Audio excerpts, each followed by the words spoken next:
ምንድነው መሆን ያለበት? ይህ አካል መወገድ አለበት ሊጋደል የሚመጣ ከሆነ። መጀመሪያ ግን ይህ ሰው ወደ እርቅ ይጠራል። የሚገርም በእስልምና ወደ እርቅ ይጠራል። ይሄ ሰው ተው ከዚህ ከጥፋትህ ታቅብ ተብሎ ይገሰጻል፣ ይመከራል። እሺ ለእርቅ ወርዳለሁኝ ካለ እርቁን እንቀበለዋለን ወይ? አዎ በደንብ አድርገን። ይህ አጥፊ የሆነውን እኮ ነው። አጥፊ የሆነው ሰው ቀጥታ ገደሉት አልተባለም። ወደ እርቅ ይጠራል። ተው ከመጋደልህ ተቆጠብ ይባል። አላህ ስብሐነሁ ወተዓላ በቁርአን ላይ ሲናገር ፈመስተቃሙ ለኩም ፈስተቂሙ ለሁም አለ። ስለ ጠላቶች ስለ ተዋጊዎች እየተናገረ እነርሱ ቀጥ እስካሉላችሁ ድረስ ቀጥ በሉላቸው፣ እናንተም ሰላም ሆናችሁ አብራችሁ ኑሩ ይለናል። ይታል አላህ በሱረቱል አንፋል ላይ ወኢን ጀነሑ ሊሰልሚ ፈጅነሕ ለሃ ይላል። ሙሐመድ ሆይ ከሃዲያኖች ተዋጊዎች ለእርቅ ከወረዱ አንተም ለእርቅ ውረድና ሰላምን አስፍን፣ በቃ ጦርነት አያስፈልግም ይላል። ነቢያችን ሰለላሁ ዐለይሂ ወሰለም ሐዲስ ላይ ሲናገሩ ላ ተተመነው ሊቃአ አልዐዱው ወሰሉላህ አልዓፊያ ወኢዛ ለቂቱሙሁም ፈአስቢሩ ፈኢነል ጀነተ ተሕተ ዚላል ሲዩፍ አሉ።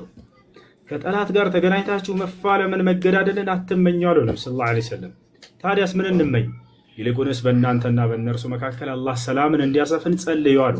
አያ ሰላም እንዲሰፍን በእናንተና በካህዲያን መካከል በተዋጊዎች መካከል ጸልዩ፣ ጸሎት አድርጓል።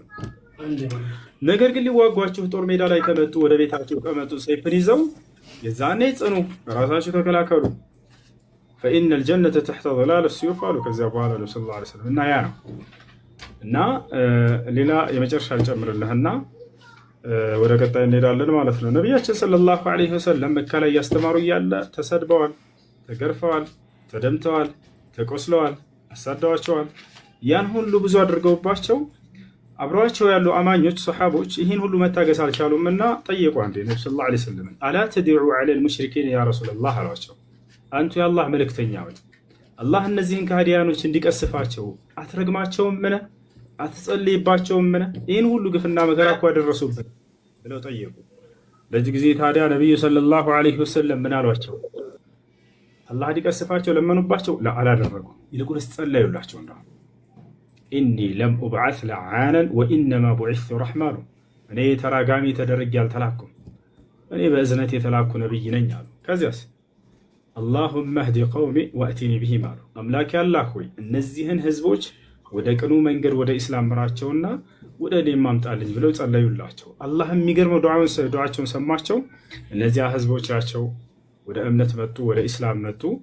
ወደ ነቢዩ ሰለላሁ ዐለይሂ ወሰለም መጥተው የእርሳቸው ተከታይ ሆኑ ማለት ነው። እና ይህ ነው ኢስላም ወላሂ ላዚም ፍቅር የሆነ ሃይማኖት ነው፣ የሰላም ሃይማኖት ነው።